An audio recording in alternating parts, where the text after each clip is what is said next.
Let's see, excitable, prone to fantasy. Textbook case of female hysteria. We'll have her fixed in no time. Stop her! Thank you. Well, yeah, I think it's a very important part of the Alice tradition is that Alice is such a strong character. And, and you know, I think Lewis Carroll wrote it like that. As like... It's to end in disaster. If you're very still, that will... That's so But I saved 4 of them. All right, good. That's enough, that's all good. But yeah, no, so I think Lewis Carroll was very keen to make sure that everyone understood that Alice was kind of part of this new generation of women who were very different to their predecessors. Yeah. And weren't prepared to stand for the status quo for much longer. And that happened. Alice's generation is a generation that grew up to be suffragettes. So they changed the world in many ways. And I think Alice was part of that generation, so that's very important to me. I was very depressed at the time.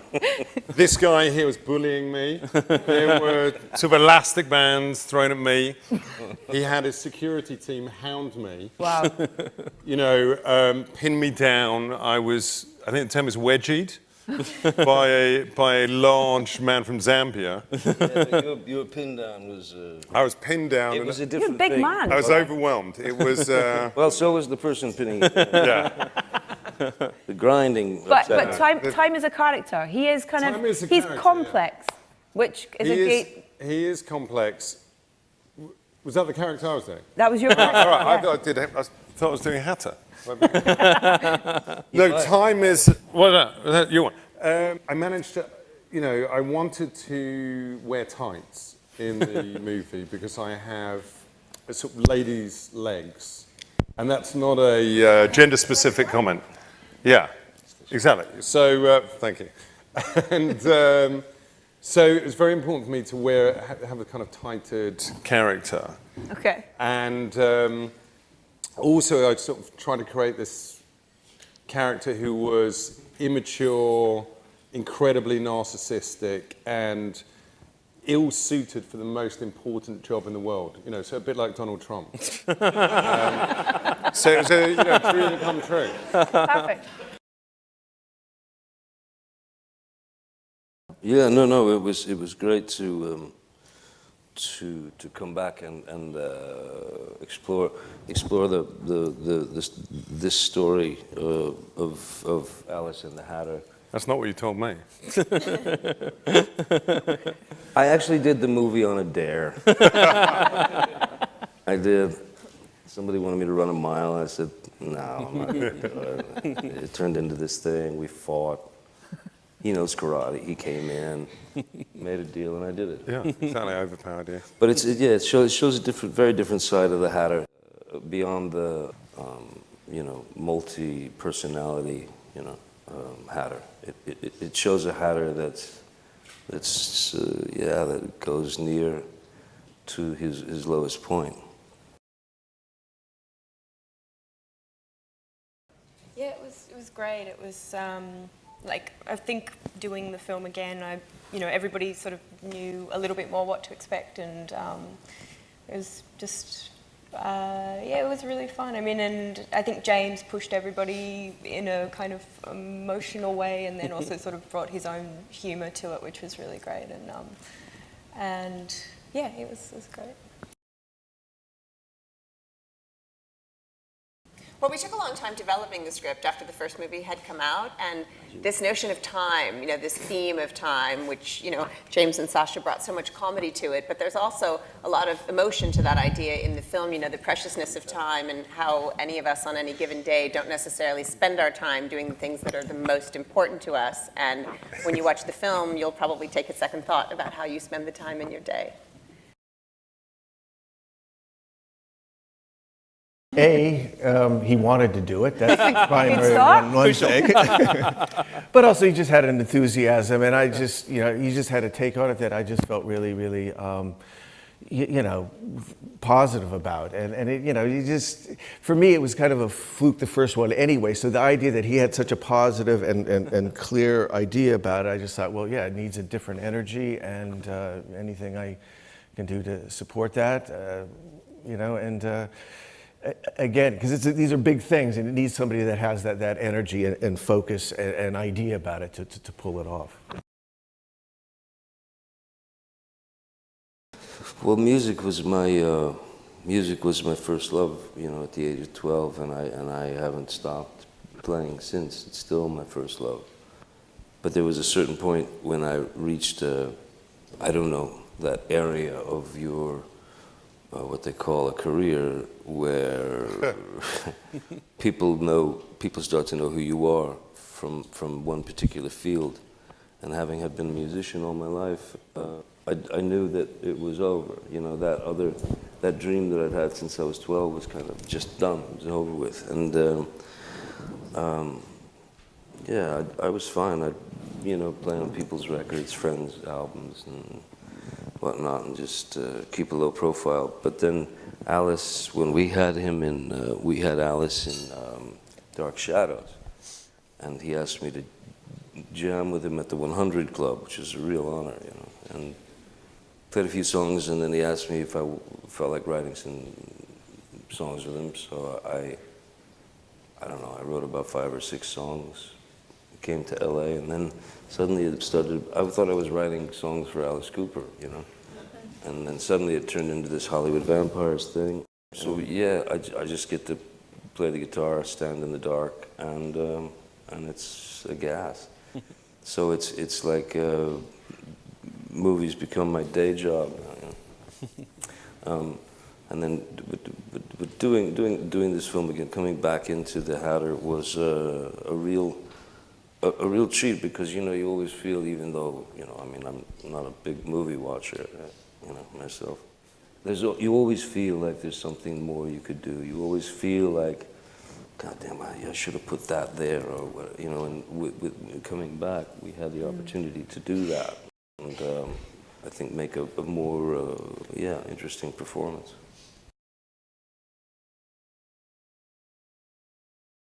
I just think it's really great how at the beginning of this film she's been travelling for the last 2 years, and she's been so empowered and really knows who she is, and then she's quite disappointed when she comes back to England to see that expectations of her are so low, and just that she has this innate sense that she sort of deserves more than that, or you know, even just to be happy or to be able to do what she wants is really great. And just that angle, and also that we're sort of satiring female hysteria, which was taken, you know, very seriously not that long ago. So just, I think it's, you know, really wonderful that, you know, we've come quite a long way, and there's still a long way to go, but it's really lovely that that'll be the first kind of contact for a lot of young girls and boys also. I think there's something too about, for women in their 20s, that in terms of what modern audiences can relate to, that Alice is at that point where she knows what she wants to do with her career, and she's very focused on that, but then she also has to deal with her relationships at home and redefining her relationship with her mother, which happens with your parents in your 20s, or trying to figure out your own romantic relationships, or it's sort of a turning point, you know, for all young women at that age, and I think that modern audiences will absolutely relate to on Alice's journey. Yeah, her mum says it best. Her mum says in the film, Alice can do whatever Alice chooses to do. And that, for a woman of that time, that's very unusual, because in Victorian England, you had to do what you were told, pretty much, if you were a girl. And that, I think, is what Alice teaches her mum in this movie. So it's a really nice message, and I think that's very important today, too. Or sadly, there are some people today still trying to tell girls they have to do what they're told. Yeah, exactly. So we're still pushing back on that. No, I know. Right? Yeah. Not one yet. Right. Was it deliberate that woman was the last word of the script? Yes. Is he? He's Germanic. He's I don't know, Bavarian-y kind of. I don't know. For me, I've got no idea. For me, he's kind of Bavaria via California. That's why I like him. He's kind of mid-Atlantic. You know, he has that kind of overly pompous, very emphatic way of talking, where everything seems very crucial, even though it can be complete nonsense.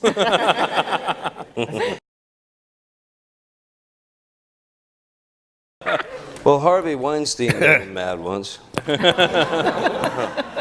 Disney made him mad a couple of times. Something what in the made him mad? backstory? What actually, the thing with the Hatters back in the 19th century was that when they're doing a beaver pelt top hat, the glue, all the glue that they used to put the pelt and to dress it up, it was rife with mercury, and so it ended up at that time. I mean, that Hatters actually, there was a thing. A lot Hatters started going a little, sideways, and they figured out it was the mercury. So hence the sort of the orange and the green and he'd spent his entire life around it. But that's a true story. Yeah, Hatters used to go crazy because of the mercury.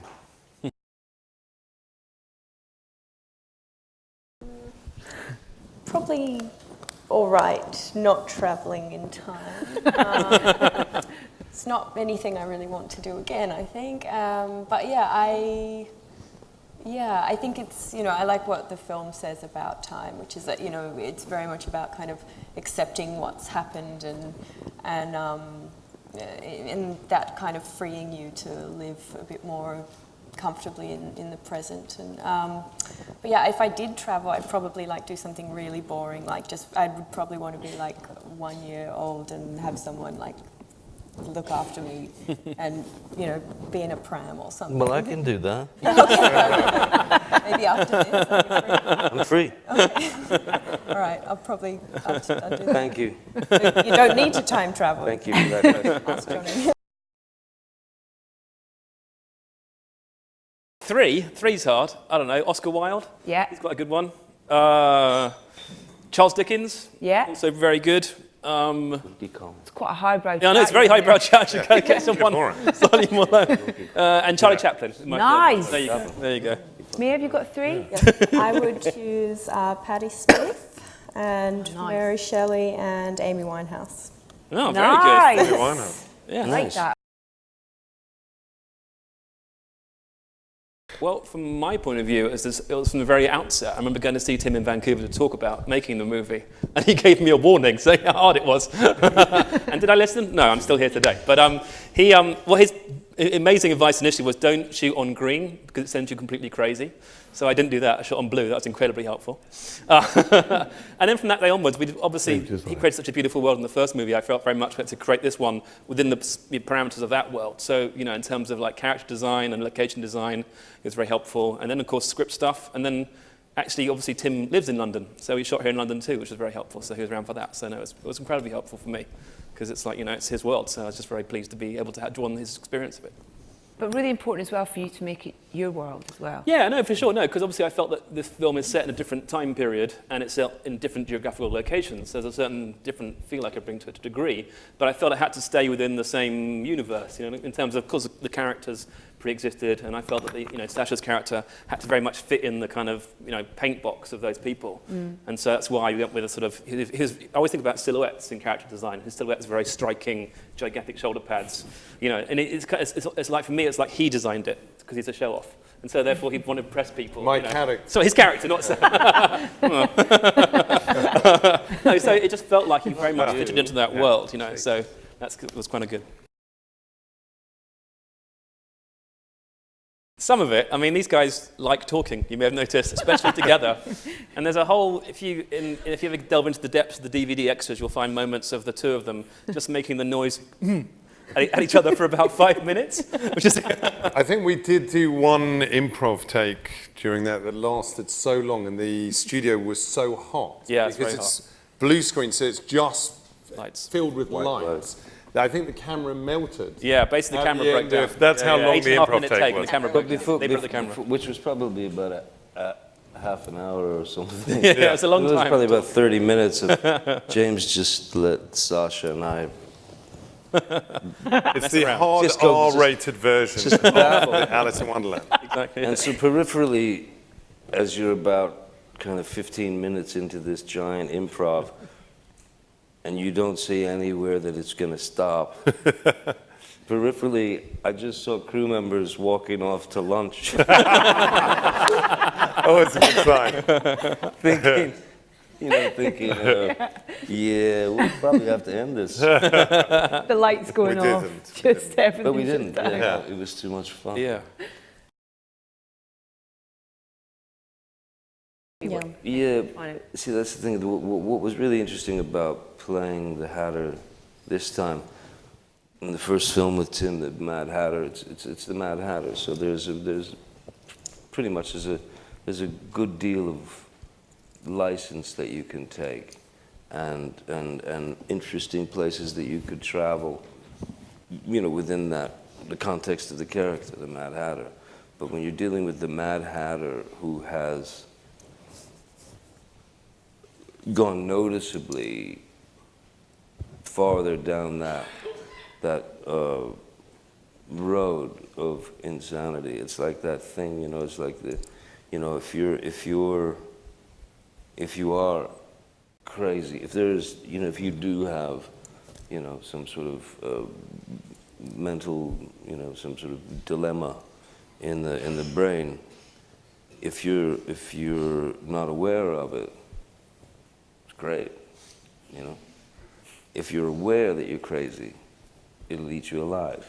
So I think in this Hatter, there's so many things that he has to question, and he has to travel in so many different spots. So basically, it's taking the Mad Hatter and making him infinitely more mad, more confused, more lost, more paranoid, more even violent. So that was a great challenge. Yeah, when we talked about it initially, it was the idea of what is madness to a mad person? Yeah. And it kind of almost draws towards sanity. So you're wearing a suit, you have smart hair, and you're quite cogent at points, but there's always an element of madness about it too, so that's kind of an interesting idea, I thought. First thing I would say is search for simplicity. Stay away from anything that makes a bunch of people stare at you while you're in a restaurant. Okay. or makes them follow you in cars and motorcycles back to your hotel, or try to avoid people who write incredibly, sometimes entertaining, but incredibly ludicrous fiction about you and your family. So those are a couple of things I would try to avoid. Well, I thought they'd accidentally given me like Alice of the Caribbean or something. But no, it was really cool to, be given something that was very active, and, she comes from a place where she's been, a captain of a ship for 2 years and feeling incredibly empowered, and yeah, it was really fun. It was, yeah, Except it actually sets shooting up, it, which was except for crazy. shooting it, which was in the last 3 days and 3 nights of being wet and freezing in Italy. And Mia was blue. On set, she has blue. Yeah, blue lips. It's Like properly quite a cold. trooper always. Properly Yes. cold. So she's a trooper, because she's also wet and cold, which Yeah. is massively unappealing. Yeah. Yeah. Well, Aren't you guys impressed when you watch the movie at everything that she pulls off? It's pretty incredible. Was it a tank? Were you filming in a tank? I mean, It was a gimbal we built out at Longcross, so not in the sea. We had these enormous 2-ton tanks of water splashing everywhere, and it was 3 in the morning and freezing in November. wow. So Mia was very brave to. Could have made, Missed that one. could have made the water warm. No, too expensive. Forget it. Sorry. That's a jolly good question. I think so. I mean, it's hard. It's I think something everyone's very aware of these days. And whenever you make anything, it's something you always, because it's part of the world you live in. And I think when you make a film these days, you can't help but put that into it anyway. And so, people always say to me, "How do you update Lewis Carroll?" You say, I just do what I think is interesting and important. So yeah, I think so. It's one of the things that I think people are always very aware of. I'm pretty sure. We have to label it, shows how bad things really are. So, I mean, I'm not really one for trying to be politically correct or do this or that, but I do think that, it's just unfortunate that we even have to talk about it, and then how do you deal with it? I don't know. It's unfortunate, but you know, I mean, I don't know what that is anyway, because I don't know what's, like, you know, I guess I'm confused. I don't know whether I'm gay or straight, or half of my friends are, or if they're men or women, so I'm way behind I'm the times. gay and I'm a woman.